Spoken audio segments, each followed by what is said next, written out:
tyfu ysbor yma? Mae'n meddwl bod ni'n bod i shrinkio drwy'r dydd. I know. So ti'n neud yr opposite. Dewch chi mewn te, dewch chi ffindio set.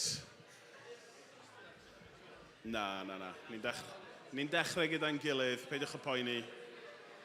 Chi ddim yn colli allan ar ddim byd.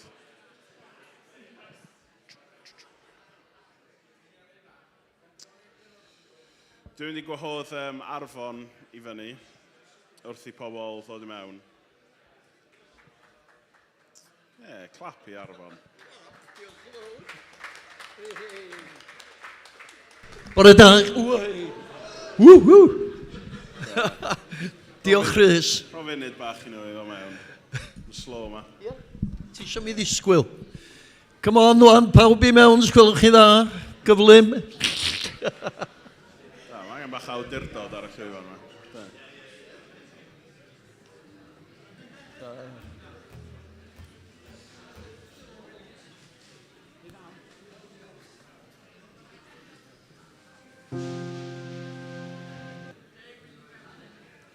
Iawn. Pan ti'n barod. Ti eisiau mi ddechrau, ie? Ie, go on. Ne ni. Gret. Mae'n wych cael bod yma yn dydi yn Llanw. Ffantastig. Dwi fod i wneud rhyw fath o book club, plug, trio annog pobl i brynu llyfr. Nid hwn ydy'r llyfr, enw hwn ydy Ffail Elise, gen Dr Ianon Lloyd sydd yn eistedd yma. Peidiwch a'i brynu o. Reit? Oherwydd, yn nes ymlaen flwyddyn yma gobeithio, mae coeddiadau'r gair yn mynd i gyhoeddi fersiwn Cymraeg ohono fo. Ond os oes neu bobl yma sydd ddim yn siarad y Gymraeg, mae croeso i chi gael hwn. Beth ydy o, ydy hanes gweinidogaeth Rhiannon mewn gwahanol rannau o'r byd. Mae'n hanes anhygoel. Dwi'n gwybod oherwydd dwi'n cael y fraint o'i gyfieithu i'r Gymraeg. A gyda llaw oedden ni'n clywed am David Attenborough bore yma. David Attenborough ddaru'n atgoffa fi bod fi fod i gyfieithu. Wir i chi, dych chi'n edrych ar y Green Planet? Yndych? Wel, mi ro'n raglen y Green Planet ymlaen, ac tua hanner ffordd trwy'r rhaglen, oedd o'n Ne Affrica, ac oedd o'n dangos bod ne dannau wedi bod yn Ne Affrica, wedi llosgu'r coed a'r planhigion i gyd, nes oedd bob man fel anialwch, ac o fewn dyddiau wedyn, oedd y blodau ma'n tyfu, Ffail Elise. Liliau tân. Oedd o'n rhyfeddol yn ganol y lludw i gyd, mi roedd y blodau ma'n tyfu. Ac mae'r blodau ma'n arwydd o obaith. A dyna mewn gwirionedd, mae gweinidogaeth Rhiannon wedi olygu i lefydd fel Rwanda, Liberia, De Affrica, y Congo, a rwan i Ukraine. Wyt ti'n mynd i'r Ukraine? Wedi bod yn barod. Bob tro dwi'n edrych ar y newyddion wrth feddwl am yr Ukraine, dwi'n yn gwybod eich chi wedi sylwi, ond dwi'n gweld pobl yn dweud pethau refath a their animals a ryw bethau felly am y Rwsiaid. Ond da ni'n cofio ar sail beddidodd meis wrthon ni y bore yma. Maen nhw'n werthfawr yng ngolwg Duw hyd yn oed y Rwsiaid hefyd. Ac felly mae angen cymod, mae angen maddeuant, mae angen gobaith yn y sefyllfa yna. Ac mae'r Rhiannon bendigedig wedi bod yn barod. A gobeithio y bydd ne fwy o weinidogaethu i ddwy'n heddwch i'r sefyllfa ddifrifol yna. Mae'r Rhiannon di gweithio yn rhai o'r llefydd tywyllan y byd i gyd. Y sefyllfaoedd erchyll lle mae pobl yn dioddau. A mae'r llyfr yma'n adrodd yr hanes. A mae o'n llawn gobeith ac yn llawn o ddiw a be mae Duw yn gallu wneud y mywydau pobl. Felly, prynwch gopi, nid o hwn, ond o'r un Cymraeg pan fydd o dod allan, iawn? Diolch. Diolch, Arfon. Chi'n barod i addoliad yn gilydd? 3 person yn barod? Come on. Gobeithio ar fynd yn diwedd fydd y gwerthu dod hefyd. Na, ni'n Fi'n really falch i allu addoli dy pawb fan hyn, mae'n really great. Llynedd o'n i'n stuck yn Caersalem, stuck yn Gairo. O'n i yn Caersalem yn neud e ar-lein a cael amser gwych, dyma cynnar, amser gwych. Ond mae'n greu cael bod gyda pawb eto. Jyst yn ei rhannu, mae hwn yn benod ffefryn i lot o bobl sy'n arwain addoliad, dwi'n siŵr. Salm 100, so jyst mynd i ddarllen hwn. Mae'n dweud, gweithwch yn uchel i'r arglwydd, holl bobl y byd, a ddolwch yr arglwydd yn llawen, a dod o'i flaen gan ddathlu. Cyffeswch mae'r arglwydd sydd ddiw, fe ydy'r un a'n gwnaeth ni, a ni ydy ei bobl e. Y defaid mae yn gofalu amdanyn nhw. Ewch drwy'r gatiau gan ddiolch iddo, ac i mewn i'w defol yn ei foli. Rhowch ddiolch iddo, a bendithio ei enw, achos mae'r arglwydd mor dda. Mae ei helioni yn ddiddiwedd, ac mae'n aros yn ffyddlon o un genhedlaeth i'r llall. So mae hwnna'n alwad i ni i addoli, a dyna beth dwi eisiau'n galw ni i wneud heddiw. Dwi eisiau ni fod yn ddisgwylgar, fel o siarad dweud neithiwr, a dyn ni fod yn gweddio, fyddwn ni'n profi presenoldeb Duw, fyddwn ni'n Duw yn siarad â ni. Ond ar yr un pryd, dwi eisiau ni feddwl heddiw, be allai i roi i Dduw?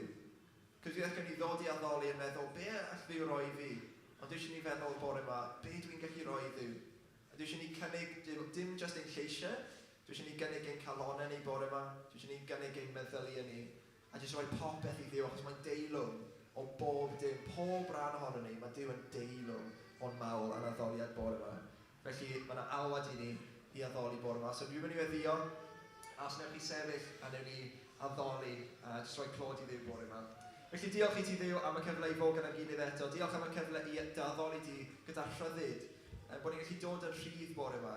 O pob un di dewis dod â addoli ti. Felly diolch i ti am y cyfle. A dwi'n gyddio fydd ein addoliad bore yma yn just dod â pleser i ti Dduw. Wrth i ni ganu dy fawl. A dyn ni'n dweud eto rwy ti'n deilwng o'r mawl. Diolch i ti Dduw am bwy wyt ti. Yn enw Iesu Grist. Amen. Cyn ni'n sefyll gyda'n gilydd. Yn ei ganu. Codi'n lleisiau i Dduw bore yma.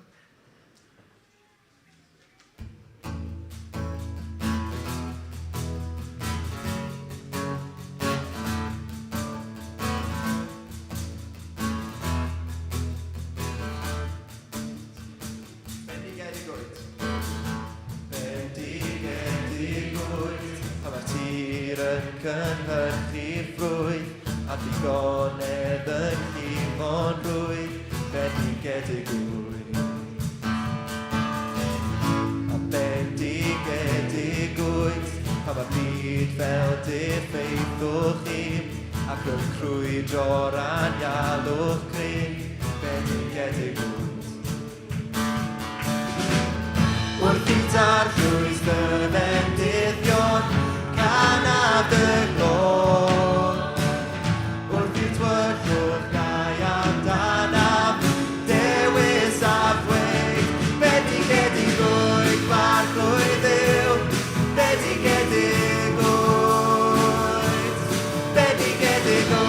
mae'r clwydd Dduw bendigedigwydd na enw fyw.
Gynt arglwys dy fendithion, canaf dy gloch.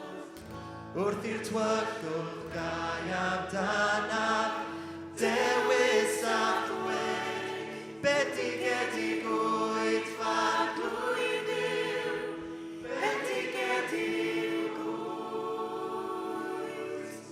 bendigedig ffarglwydd yw, bendigedig yw dy enw byw, bendigedig ffarglwydd yw, bendigedig bendigedig ffarglwydd yw, bendigedig yw dy enw byw.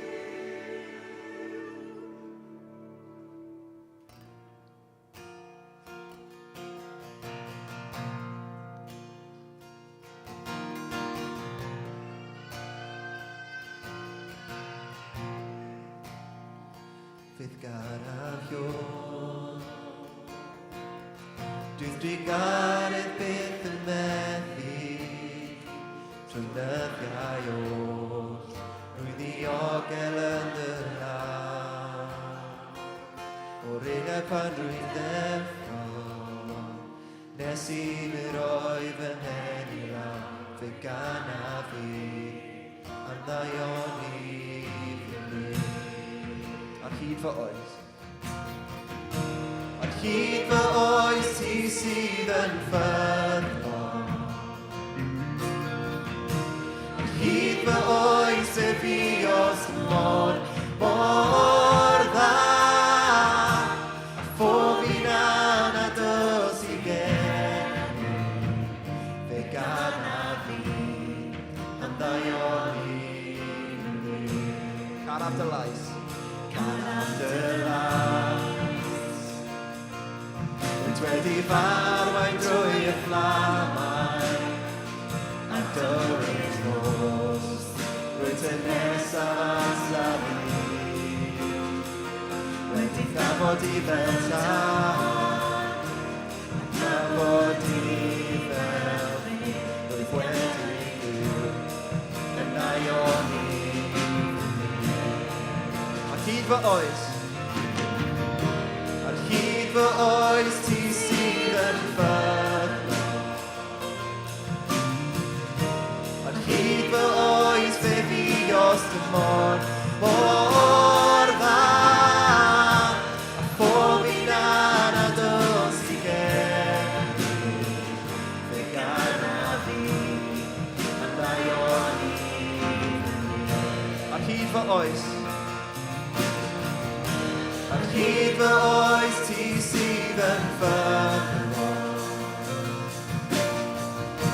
Ar hyd fy oes fe fi os dy mor dda. A phob un anados i gen, fe gana fi, am ddaion i. Am ddaion i'r redeg. Mathaion i'n redeg nawr, yn redeg ar fy ôl. Mathaion i'n redeg nawr, yn redeg ar fy ôl. Oes y bwyd lawr, oes y nildio nawr, rwy'n rhoi popeth i ti. Mathaion i'n redeg nawr, yn redeg ar fy ôl. Mathaion i'n redeg nawr, yn redeg ar fy ôl. Mathaion i'n redeg nawr, yn redeg ar fy ôl. Oes fy gwyn lawr, oes fy nildio nawr, yn rhoi popeth i ti. Mathaion i'n redeg nawr, yn redeg ar fy ôl.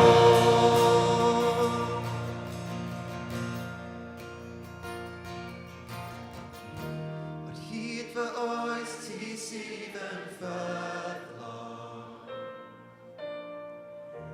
Ar hyd fy oes fe fi os dy mor dda. A phob un anados i gen,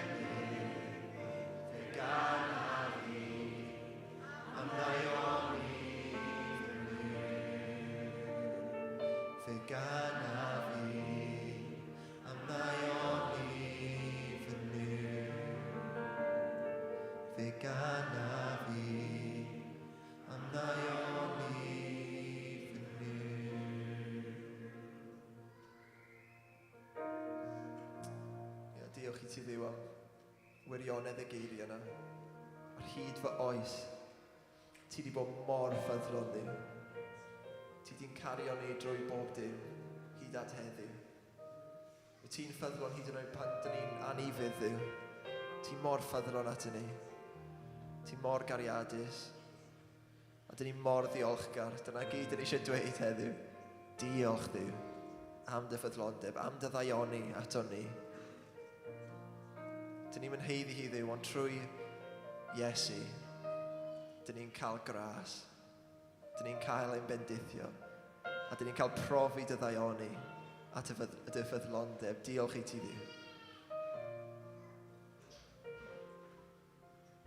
Ti eisiau rhoi'r clod I ti heddiw. Lle ni just foli'r ior bore yma. Galw'n enaid ni foli'r ior. So lle ni gadw ein codi'n lleisiau bore yma I foli'r ior.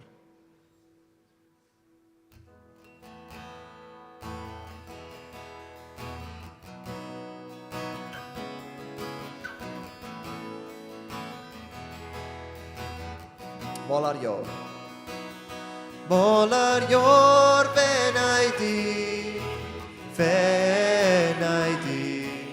a ddolaf y sanctau ddi. Gyda nerth I gyd, fenai di, a ddolaf y sanctau ddi.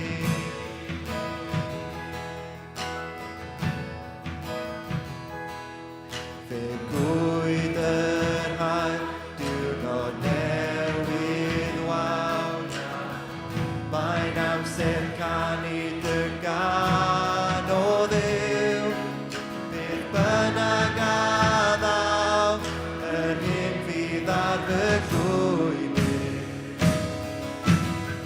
Croras I canu wrth ddim a chredo.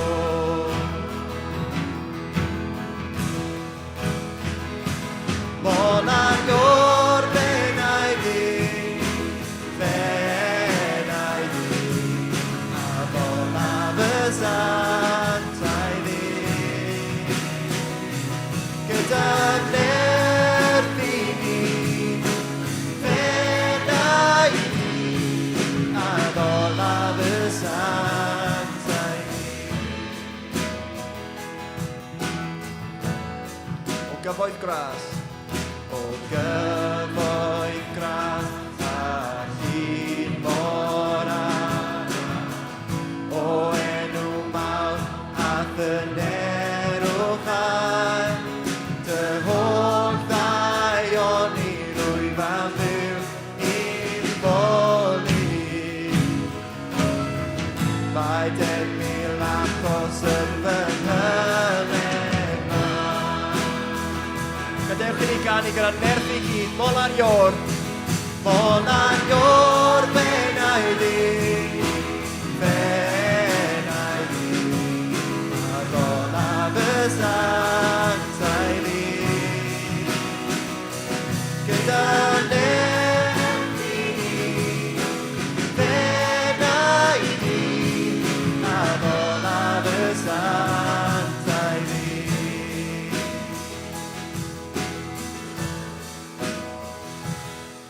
Pan ddaw y dydd, pan fo nerth yn pallu, yn y diwedd ddaw, o'i mewn hen neu raw, fy enaid ar raw, dyfodiad ti'n derbyn. Dros 10,000 blwydd, ac am beth erbyn dod. Mol ar ior fenai di, a ddolaf y sanctau ddi. Gyda nerth I gyd,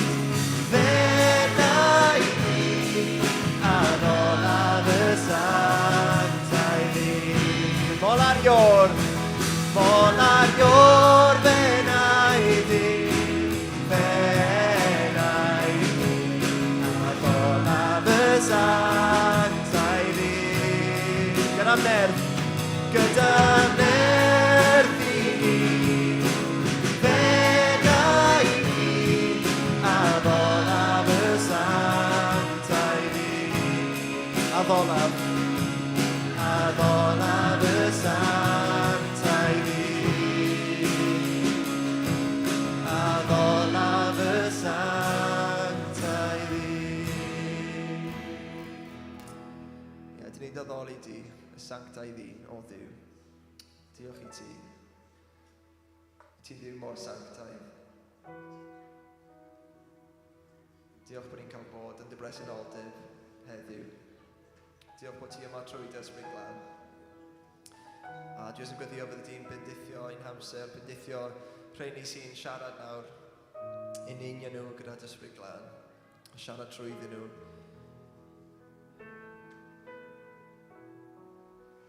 A arfogi ni i dy wasanaethu di. Dim jyst heddiw, ond wrth i ni adael, wrth i ni fynd nôl i'n pentrefi dinasoedd, helpa ni i dy wasanaethu di. A defnyddio heddiw i siarad â ni Dduw. Diolch i ti. Yn enw Crist. Amen.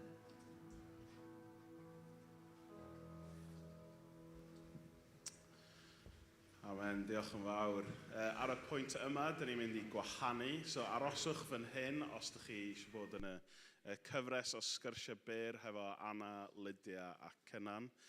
Neu bydd Jonathan yn arwain sesiwn ar Rosina Davies, cydgerdded ar eglwys, cydgerdded ar ysbryd, ...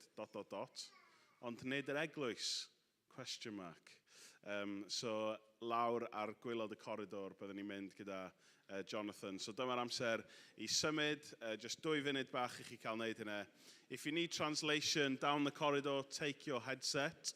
If you need translation in here, try and congregate in this area and Hugh will be translating for you.